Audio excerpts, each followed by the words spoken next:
안녕하세요. 소리의 가치입니다. 구독과 좋아요, 알림 설정 부탁드려요. 오늘의 사연 시작할게요. 첫 번째 사연입니다. 태어나서 이곳에 글을 써볼 거란 생각은 못했는데 제가 조언을 구하는 날도 오네요. 친한 친구들 몇 명은 이런 이야기를 알고 있지만 동네방네 떠들고 다닐 수 있는 이야기는 아니라서요.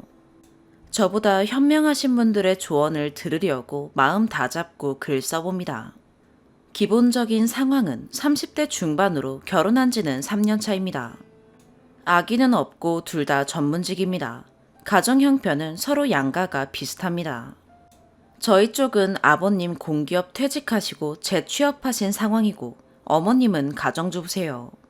남편 쪽은 아버님은 10년 전쯤 돌아가시고 어머님이 혼자 증권 쪽 일하시지만 해당 분야에서 능력 인정받으셔서 혼자 가장 역할 하시며 지내오셨어요. 말씀드리기에 앞서 제 성향을 먼저 말씀드리면 요즘은 남녀가 함께 돈 벌고 가장 역할을 나눠 하듯 당연히 육아도 나눠 해야 한다고 생각합니다. 생각뿐 아니라 무조건 행동도 함께요. 양가 효도는 셀프로 하지만 서로의 사위나 며느리로서 기본적인 도리는 잘하자. 며느리니까 이거 해야지 라는 우리나라의 가부장적인 사고 굉장히 싫어합니다.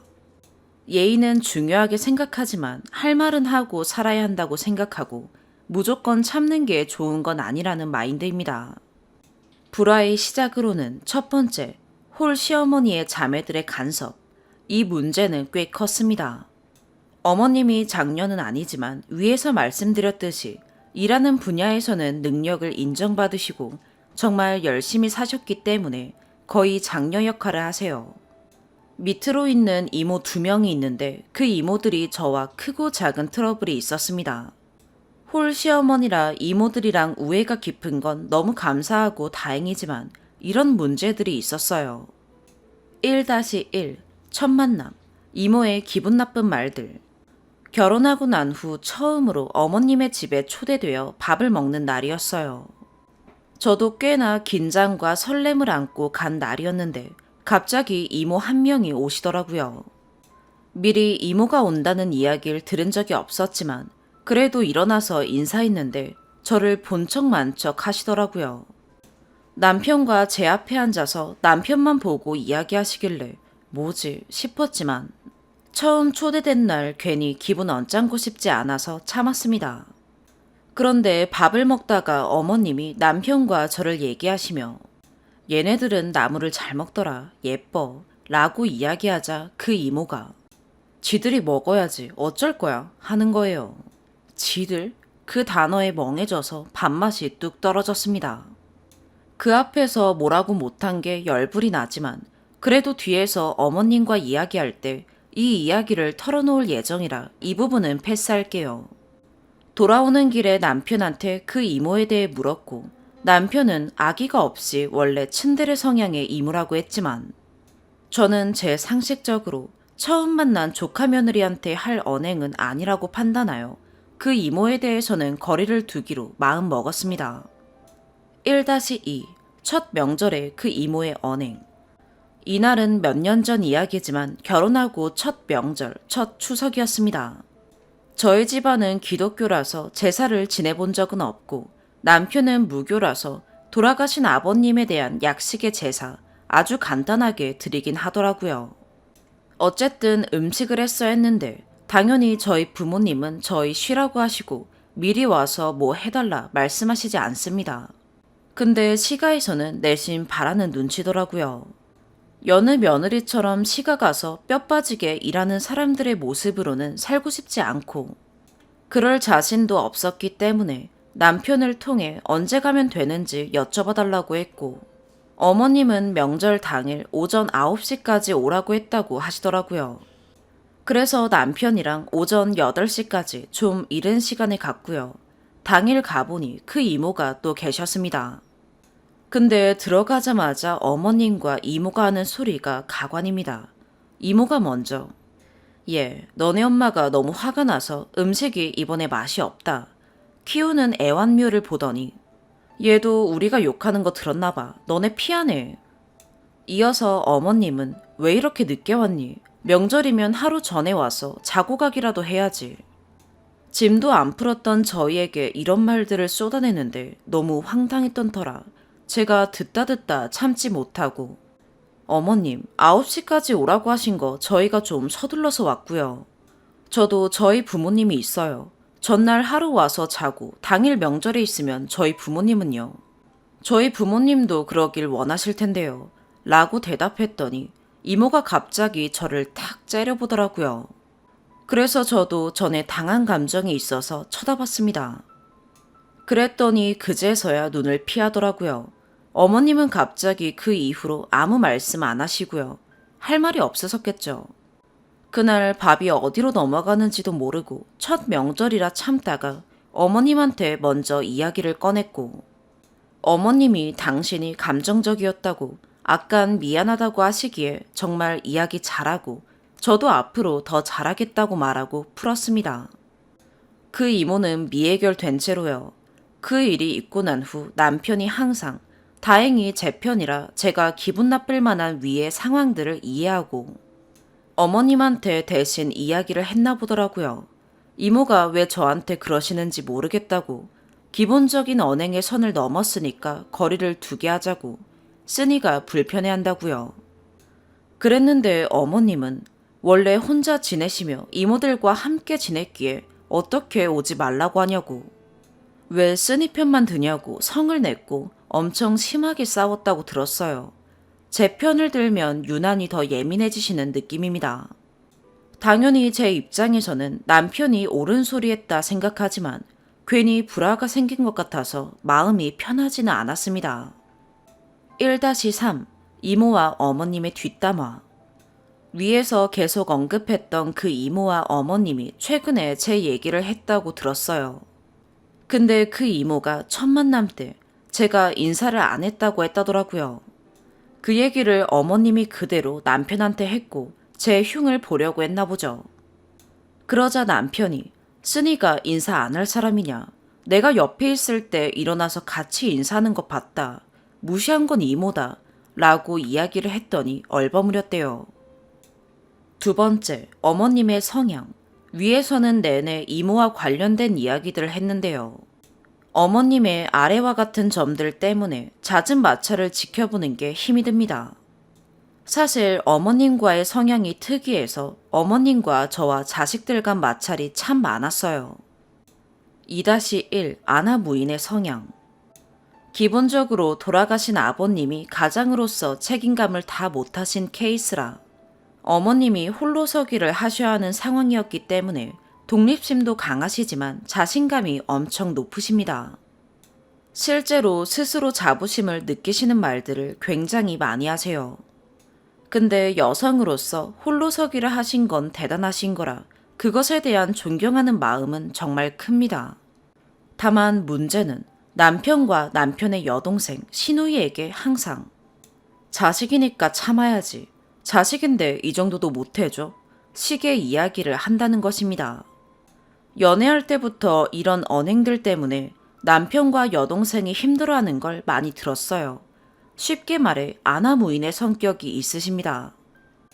물론 아직까지 저한테는 그렇게 직접적으로 하신 적은 없으세요. 그러셨다면 제 성격상 또 할 말 하면 대든다고 생각하시겠죠. 너무 사사로운 사건이 많지만 예를 들면 다 같이 약속을 했을 때 1시간 늦으시고 오히려 저희가 기분 나빠하면 오히려 성내시는 자식인데 그거 못 해주냐고 밖에서 힘들었는데 안에서도 일해야겠냐고 하십니다. 밖에서 힘든 것들을 안에서 가족들에게 감정풀이 하시는 게 사실 제가 보기엔 너무 불안정하고 건강하지 못하게 보였어요. 더불어 제 눈에는 남편 시누이가 굉장히 어머님께 많이 맞추려고 노력하는 착한 젊은 세대인데 왜 없어도 되는 불화를 만들어서 스스로를 깎아먹으실까 이런 생각에 안쓰럽기도 하고요. 여튼 시누이는 늘 그 부분에 대해서 심하게 다투다가 이제는 포기를 한 상황이고 남편은 아직도 어머님이랑 늘 논리적으로 말하다가 다툽니다. 저는 가운데서 그런 얘기가 오고 가면 어머님 편, 남편 편 둘 다 번갈아 가며 중재하고요. 2-2 비교하는 말들. 남편은 늘 남편 친구들과 비교해요. 저는요, 주위 며느리들이랑 비교해요. 한 번은 남편 친구 중 남편 친구는 삼성전자, 그 아내분은 무직인데 그 이야기를 하며 그 며느리는 입에 혀처럼 아주 싹싹하게 잘한다더라 하시더라고요. 두어 번 정도 그 얘기 꺼냈을 땐 아, 그래요? 하고 기분이 나쁘지만 웃으며 넘겼는데 세 번째 들은 날은 컨트롤이 안 되더라고요. 그래서 어머님, 삼성전자면 연봉이 얼만데요?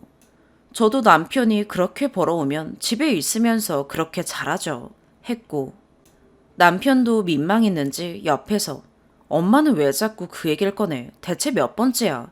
그거 비교하는 거잖아. 우리가 못하는 게 뭐 있어?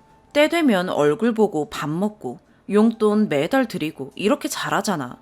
했더니 어머님이 당황하시며 아, 그치 하시고 그 이후로는 더 이상 아무 말씀 안 하시더라고요. 눈치 없는 척 하시면서 사람을 비교하는 말들을 참 많이 하십니다. 2-3 뭐만 하면 니네 둘이 잘 살아라 오지 마라 연 끊자 등의 말. 제가 옆에서 제 3자로 보기엔 남편이 하는 말이 다 맞는 말인데 어머님은 따박따박 대든다 연 끊자 이런 말들을 되게 쉽게 꺼냅니다. 저도 어른이 왜 저러지 진짜 이상하네 싶죠. 하지만 남편이 더 잘 알기 때문에 저까지 그렇게 대놓고 말하지는 않습니다. 세 번째, 최근 어머님과의 설전. 사실 며느라기처럼 저는 어머님한테 이쁨 받는 며느리는 될 자신이 없어요. 어머님이 원하는 며느리는 전화도 막 자주 하고 살갑게 구는 며느리겠지만 저도 일하고 바쁘고 주말에야 겨우 쉬는데 지금처럼 챙겨드리는 것도 충분하다고 생각하고 있거든요. 그런데 어쨌든 제가 짚고 넘어가고 싶은 건 이모의 건이었습니다. 어머님의 성향은 제가 바꿀 순 없지만 이모는 정말 앞으로 보고 싶지 않았거든요. 참자니 제가 화병이 날 것 같아서 제 성향상 앞으로 긴 인생에 있어서 마주칠 수 있으니 어머님 앞에서 다 이야기하는 게 낫겠다 싶어서요. 어머님 저 남편 신우이랑 같이 점심 식사하는 날 어머님이 먼저 그 이야기를 꺼내시더라고요. 요약하면 설전의 내용은 아래와 같습니다. 어머님이 이래 해서 힘들게 자랐고 그 이모가 빈자리를 채웠다. 그래서 그 이모를 너희와 안 보게 하고 싶지는 않다. 저는 그 부분은 너무 잘 알겠지만 이모님이 첫 만남과 두 번째 만남에서 저한테 한 언행들은 정말 지나가는 사람한테도 하지 않는 언행이고 저희 쪽은 남편을 조카 사위로 조심스럽게 대해주며 서로 친해지는 시간을 갖는다. 이렇게 막대하지 않으신다. 어머님께서 원래 아기가 없고 그런 애가 아니다. 부대 끼면서 다 같이 보다 보면 좋아진다. 라기에 저는 사람은 원래 다 뜯어보면 착하다. 아기가 없다는 건 이해해도 당하는 사람은 기분이 나빴다고 말씀드리는 거다. 부대 끼면서 보자고 하시기엔 제가 시댁에 대한 마음도 힘들어진다. 그리고 그러실 때마다 시어머님이 2명인 느낌이다 라고 했더니 어머님이 그리고 네가 먼저 인사 안 했다고 하더라 라기에 그 이야기 들었다. 제가 살다가 인사 잘해서 칭찬은 받았어도 인사 못한단 얘기는 처음 들어본다. 그럴 사람도 아니고 그렇게 없는 이야기 이간질 하시는 분이라 더 앞으로 못 뵙겠다. 남편은 보내겠지만 저까지 보라고 강요하시지 마라. 이런 식으로 서로 1시간 정도 이야기했어요. 그러다가 어머님이 너는 왜 이렇게 당돌하니? 너 성 가리는 건 알았지만 전문직도 별거 없네. 이때 남편과 시누이가 듣다가 어머님의 민낯이 드러나는 단어들에 놀라며 어머니를 말렸고요. 이어서 제가 말하길 네, 저 당돌해요. 예의는 차리지만 저도 참다 말씀드리는 거예요. 제가 딸이어도 어머님 이렇게 제가 싫다고 말하고 이유를 말씀드리는데도 계속 보라고 억지 부리고 강요하실 수 있나요? 제가 며느리라서 그러신 건 아니고요. 이랬더니 어머님이 할 말이 없는지 가만히 있으시더라고요. 결론은 남편이 직접 이모한테 상황 말씀드리고 우리가 모일 땐 오지 말아달라는 이야기를 한 채로 매듭이 지어졌고, 아주 다행히 그 이모도 본인이 피해주겠다고 말해서 결국에 이번 추석에 그 이모는 오지 않았습니다. 그리고 어머님이랑 정말 서로 음식하고 웃고 떠들고 즐거운 시간 보냈어요. 서로 맞추는 시간이었죠. 그런데 갑자기 오늘 어머님이랑 남편이 다투게 되었는데 어머님이 쓰니 말은 그렇게 잘 들으면서 내 말은 안 듣니? 쓰니가 그래서 그렇게 행동하잖아. 앞으로 너네 둘이 잘 살아라. 오지 마라. 얘 말들을 연발하셨습니다. 왜 저를 자꾸 끌고 오시는지 이해가 안 됩니다. 남편은 어머님께 시간을 갖자고 한 상황이고요. 살면서 어디 가서 예의 없다는 말 들어본 적 없고 회사에서도 싹싹하고 예의 바르단 말만 듣고 자란 저인데 이상하게 상식이 잘 안 통하는 어머님과 대화할 때면 저도 자꾸 화가 납니다. 위의 일들을 너무 길게 써놨지만 시댁은 이래서 시댁인가 싶기도 하고요. 이런 일들을 엄마가 속상하실까봐 다 털어놓지도 못하고요. 정리하자면 대체 이런 경우 어떻게 어머님을 대해야 좋을지, 어떤 마음가짐으로 시댁을 대하며 앞으로를 살아야 할지 깊은 조언 부탁드려요. 고군분투하는 남편도 안쓰럽고 저도 남편 앞에서 어머님 입장 생각해보는 것도 지쳤습니다. 제 머릿속으로 어머님 이해가 사실 안 가니까요. 여러모로 어려워요. 정말 긴 글 읽어주셔서 감사드립니다. 댓글에 조언해주시는 분들 진심으로 미리 감사드려요. 두 번째 사연입니다. 어차피 명절 용돈은 신랑 말대로 하게 될 거지만 여기에나마 그냥 속 털어봅니다. 우선 저희 집은 외벌이이고 주말 부부에 결혼 10년 차에 딸 하나 있습니다. 집은 시부모님이 사시던 아파트에 전세금 반 드리고 따로 살고 있고요. 결혼하기 전에 친정어머니가 돌아가셔서 결혼 때 시댁에 예단을 못 해드리고 돈으로 적게 드렸어요. 그게 좀 마음에 쓰입니다. 우선 결혼하고부터 양가에 매달 용돈을 드리는데 시댁엔 두 분 다 살고 계시니 30만 원, 친정엔 한 분이시니 10만 원 드리기로 신랑이랑 얘기했어요. 그리고 생신이나 어버이날 같은 날엔 똑같이 20만 원씩 드리고 명절엔 시댁에 차례를 지내니 50만 원, 친정 아버지한테는 20만 원 드리기로 했네요. 근데 이제 와서 결혼 10년 차 돼서 생각해보니 참 바보짓하고 살았구나 생각이 들어요. 그 당시엔 신랑이 버는 돈이니까 시댁을 더 챙겨드리는 게 맞다고 생각했어요. 그리고 시어머님도 저한테 잘해주시고 음식도 많이 해다 주셨고요. 그만큼 저도 시어머님께 잘해드리려고 애썼고 적어도 2달에 한 번씩은 저랑 애만 시댁 가서 1박하고 말동무 해드리고 오고 명절도 이틀 전에 신랑 빼고 저랑 애만 먼저 가서 준비하고 다음날 5시간 정도 전 부치고 명절 당일 차례 지내고 하루 더 머물다가 오고 그랬습니다. 거의 3박 4일을 지내고 왔죠. 친정엔 명절 마지막 날 점심에 들러서 잠깐 같이 간식 겸 먹고 집에 오고 그랬어요. 전 친정엄마도 그렇게 하셨고 친정아버지도 시댁에 더 신경 쓰는 게 맞다 하셔서 지금까지 제가 살아온 게 맞다고 생각했습니다. 그런데 작년부터 코로나가 터지면서 일이 생겼습니다. 사실 저는 코로나가 터져도 시댁에 때마다 갔고 신랑 형 솔로인 아주버님 한 분이 계신데 그분은 코로나 이후 어떤 집안 행사에도 한 번도 안 왔습니다. 심지어 아버지 칠순마저 안 왔어요. 그래도 그러려니 하고 우리 식구는 본분을 다하자 하고 살아왔습니다. 그런데 올 설날 아주버님이랑 어머니랑 전화하는 걸 듣는데 기가 막히더라고요. 아주버님은 명절날 용돈을 30만 원 드리는데 저희는 그것도 뭐라 안 했습니다. 근데 통화하는 걸 들으니 어머니께서 아주버님한테 너는 왜 용돈이 적냐 하며 장난식으로 운을 띄우셨어요. 근데 돌아오는 말이 동생네는 식구가 많으니까 식비를 더 받아야 되니까 돈을 더 내야 된대요. 그리고 자긴 안 갔으니까 식비를 뺀 거래요. 둘이 장난식으로 오가는 말이었지만 듣는 저는 온갖 생각이 들더라고요. 그럼 우리도 안 왔으면 돈 안 드렸으면 되는 건가?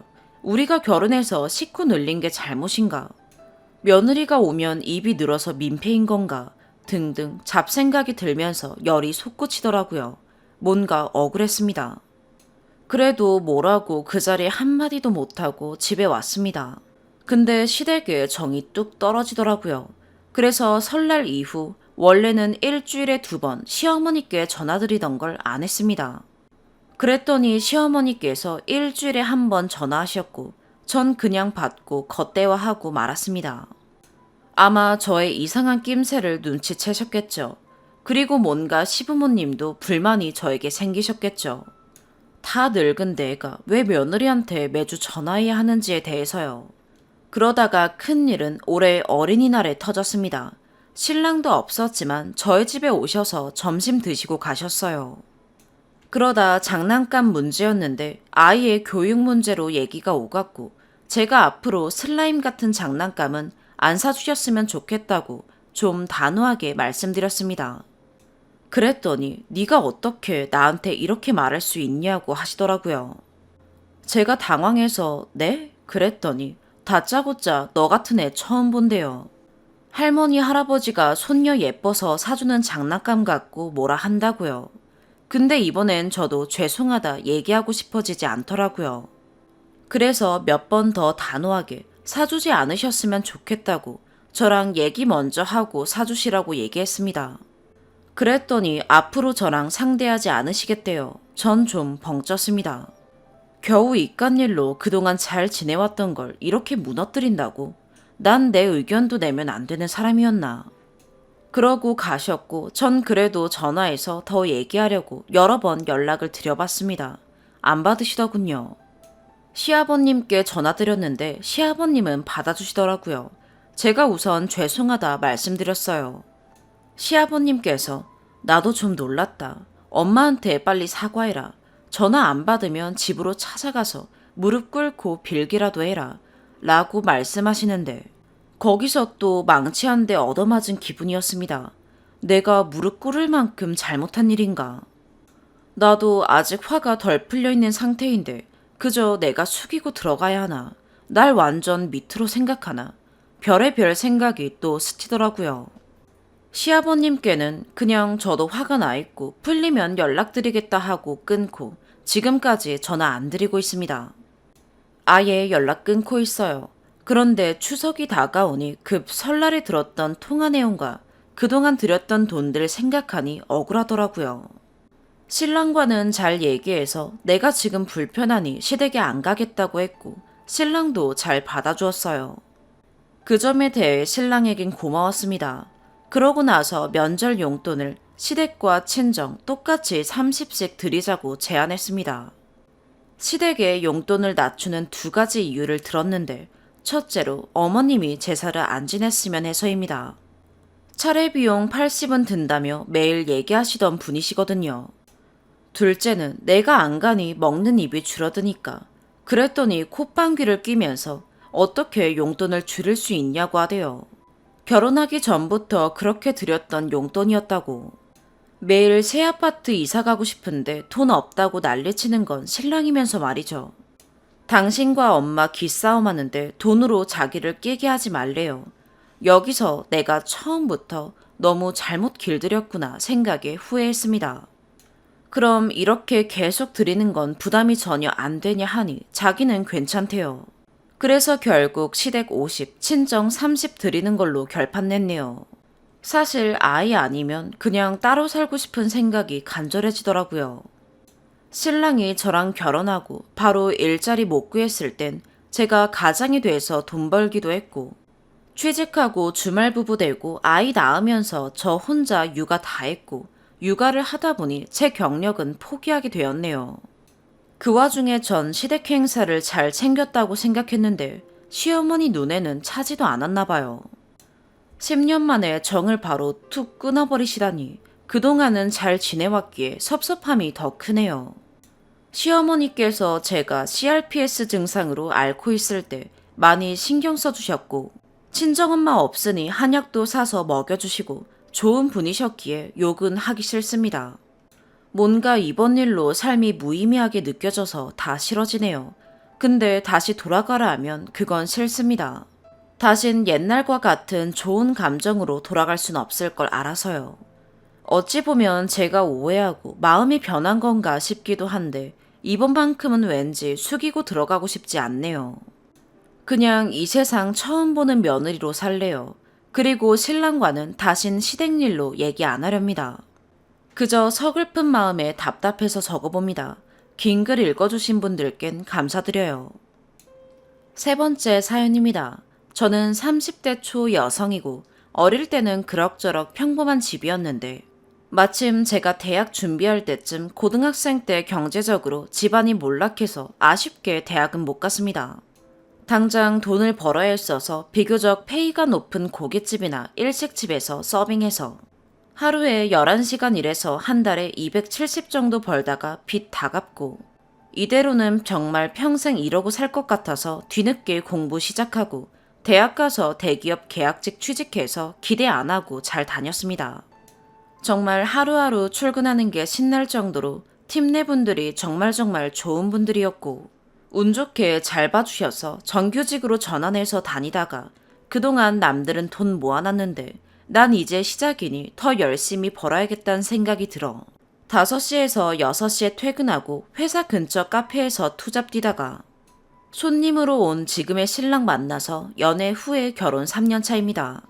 주절주절 쓰면 안 그래도 잘 안 그래 더 언짢으실 것 같아 항목을 만들어서 자랑 좀 해보고 싶습니다.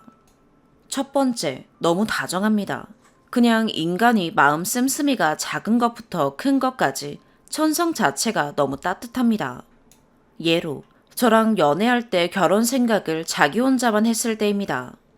신랑은 반려동물을 평생 한 번도 키워본 적이 없어서 양육 정보에 대해 전혀 몰랐습니다. 어느 날 제 개가 병원에 갈 일이 생겼는데 당연히 보험이 없으니 돈이 엄청 나오는 걸 보고 그날부터 제 개가 아플 때마다 큰 돈 들어갈 일 생기면 자기도 보탠다고 반려동물 이름으로 적금을 들었습니다. 그걸 어떻게 알았냐면 만난 지 2년째 되던 해에 저희 개가 장난감 안에 들어간 쇠 방울을 삼켜서 개복 수술을 했는데 개 키우는 분들은 아실 거예요. 정말 100몇만 원 나와서 큰 지출이었어요. 그런데 그동안 땡땡 아플 때를 대비해서 자기가 모아놨다면서 돈을 보태주는 거예요. 그 후에 1년 반 후에 쓸개골 수술할 때도 동네 병원에서 할 수도 있었는데 진짜 제일 잘하는 병원에 데려가고 싶다고 엄청 큰 병원 가서 대표 원장님한테 수술받았어요. 제 개가 아프면 제가 너무 슬퍼하니까 그게 싫다고. 그리고 자기도 진짜 왜 사람들이 반려동물 키우는지 깨달았다고 자기가 땡땡이 친구로서 아플 때 보살피는 거라고 생각하라고 합니다.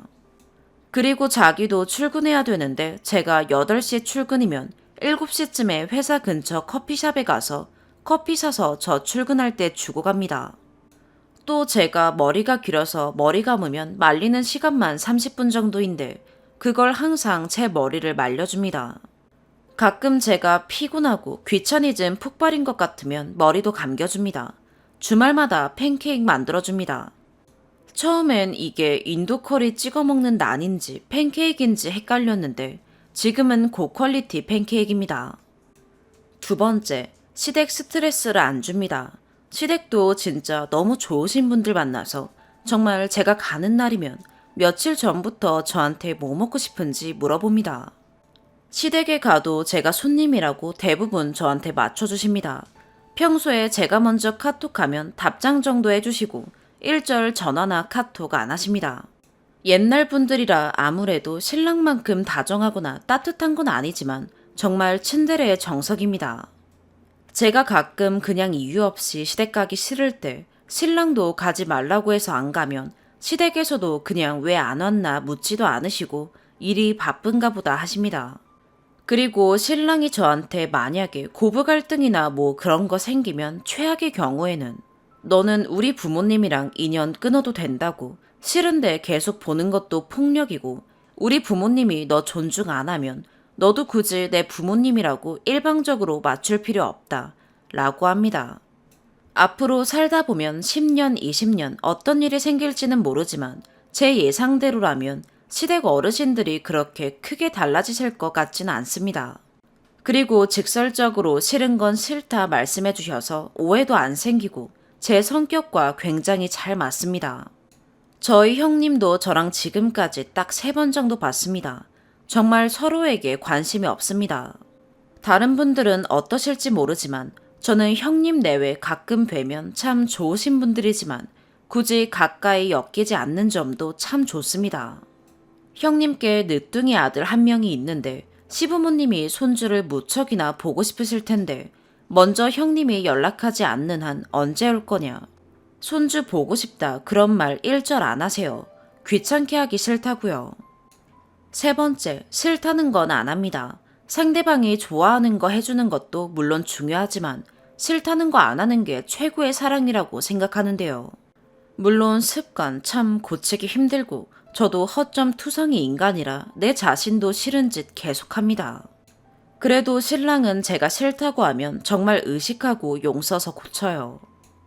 4번째, 존경스러워요. 저는 적당히 성실하고 적당히 변덕있고 그냥 항상 퇴사의 꿈을 안고 살아갑니다. 회사는 좋지만 매일 출근하는 건 싫어요. 일도 싫고 영원히 퇴근이 좋아요. 네, 아무튼 정말 신랑은 정말 성실합니다. 벌써 대학 졸업 후에 10년간 같은 회사 다닙니다. 그리고 대인관계도 정말 좋고 말도 안 되는 거는 회사에서 못 끝낸 일, 여분의 일, 예습 복습 무지하게 성실하게 합니다. 저는 그런 인간이 될래야 될 수가 없는 사람이라 무슨 사람이 저런가, 내 승진 라이벌로 저런 사람 없어서 다행이다 싶습니다. 5번째, 정직합니다. 모든 걸 다 공유, 보고합니다. 저는 귀찮아서 그런 건 안 말해도 된다고 가끔 말 끊어버리는 못된 여자입니다. 6번째, 저보러 무조건 예쁘다고 해줍니다. 그냥 진짜 가끔씩 툭툭 던집니다. 다이어트 안 해도 몸매가 어떻게 그러냐는 식으로 칭찬을 간간히 하는데 눈치 빠른 제가 봐도 척하는 게 안 보여서 예뻐 보입니다. 한 번은 어디 포장마차 같은 데 가서 거기 주인 아주머니가 저보러 미인이라고 했는데 자기도 안다면서 자기가 진짜 복 받았다고 엄청 수줍어합니다. 또 한 번은 한남동 길을 걷다가 쇼윈도에 걸린 아우터가 너무 예뻐서 제가 저거 예쁘다 했더니 들어가서 보자면서 제가 그 옷을 입었는데 주인 아주머니가 신랑 눈에서 그냥 눈에 꿀이 뚝뚝 떨어진다면서 부럽다고 하시니까 신랑이 자기 허니 드립 아이가 쉴 날이 없다는 드립으로 할인을 엄청 받았습니다. 7번째, 제 돈을 못 쓰게 합니다. 제 돈은 제가 절약을 하던 가방을 사던 주식을 하던 마음대로 하라고 하고 자기가 번 돈으로만 생활합니다. 물론 제가 내가 저녁 사고 내가 쓰고 싶다고 하면 그렇게 하라고 하지만 웬만해서는 가족에게 필요한 건 다 자기가 할 테니까 걱정 말라고 합니다. 괜히 사람이 또 그러니까 돈도 더 안 쓰게 되고 더 절약하게 되고 그럽니다. 8번째, 제가 뭐 먹고 싶다고 하는 거, 하고 싶다고 하는 건 무조건 어떻게든 만들어냅니다. 제가 한 번은 타피오카 있는 버블티 먹고 싶다고, 그것도 마차 버블티 먹고 싶다고 그냥 읊조렸는데 그날 바로 자전거 타고 어디선가 구글 평점 제일 높은 곳에서 구해왔습니다. 근데 문제는 제가 거기에 너무 빠져서 일주일에 몇 번씩 거기 마차 버블티 먹고 싶은데 배달시킬까 하면 자기가 갔다 온다고 하고 바로 옷 갈아입고 나갔다 옵니다. 9번째, 그냥 완벽한 것 같습니다. 솔직히 외모가 정말 객관적으로 훈남이기는 한데 제 이상형과는 거리가 좀 있었습니다. 하루하루 보면 볼수록 선한 눈매와 저를 보는 눈빛, 그런 것들이 정말 사랑스럽습니다. 만난 후로 제 이상형이 바뀌었습니다. 그런데 정말 객관적으로 굉장히 호감형입니다. 훈훈하고 선한 외모에 180cm, 연봉도 1억이 조금 넘고 자가집도 30평 좀 안 되는 수도권에 집이 있습니다. 그리고 법대를 나왔습니다. 현재 전문직은 아니지만 변호사 자격증은 있습니다. 뭐 기타 등등 많은데 너무 많아서 다 못 쓸 것 같습니다. 주작이라고 하셔도 좋고 주작이라고 할 만큼 비현실적인 거 저도 압니다. 자기 전에 그 사람 먼저 잠든 모습 보면 마음이 몽글몽글 오구오구합니다. 제가 솔직히 결혼 전에 20대를 거의 전부 빚 갚는데 세월을 다 보내서 고생을 좀 했는데 이 사람 만나려고 그렇게 고생한 거면 다시 돌아가도 똑같이 할 것 같습니다. 제가 마음의 준비가 안 돼서 서로 상의하에 아직 아기가 없는데 내년 여름쯤에 임신 계획이 있습니다. 주변에 임신 출산으로 고생하시는 분들 많이 보는데 솔직히 저도 저한테도 아기가 안 찾아오면 어떡하나 등등 여러 가지 생각이 있지만 살면서 어떤 일이든 남편과 함께라면 자신이 있고 남편이 위로 격려 장인이라 없던 자신도 생길 것 같습니다. 자랑만 쓴 글이지만 혹여나 결혼을 망설이시는 분들 세상엔 좋은 남자도 많으니 좋은 짝 만나셔서 행복하셨으면 좋겠습니다.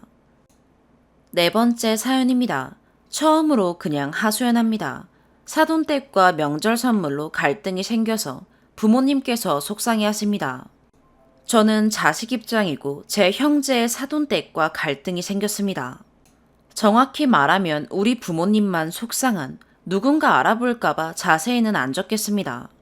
저희 부모님은 공직에 있으셨고 은퇴 후 연금 받아 생활하십니다. 노후가 잘 준비되어 있으셔서 걱정 없으세요. 그래서 주변에 잘 베푸십니다.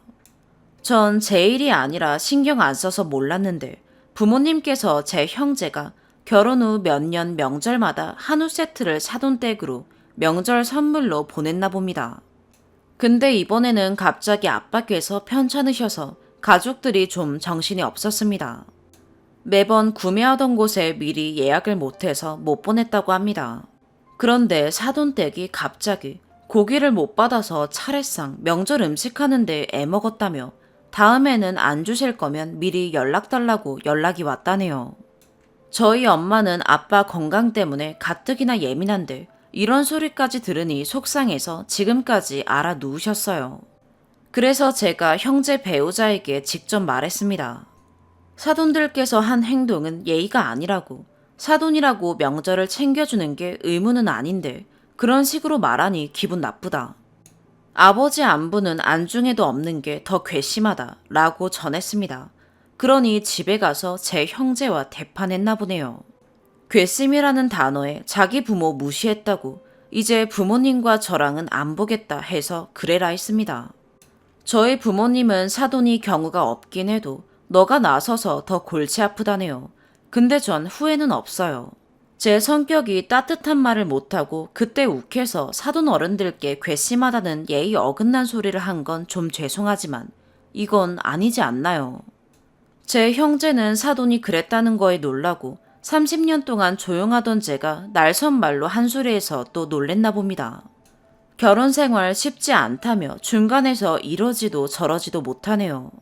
사돈댁은 넉넉하진 않으셔서 그냥 흔한 저가 명절 선물 세트만 받아왔습니다.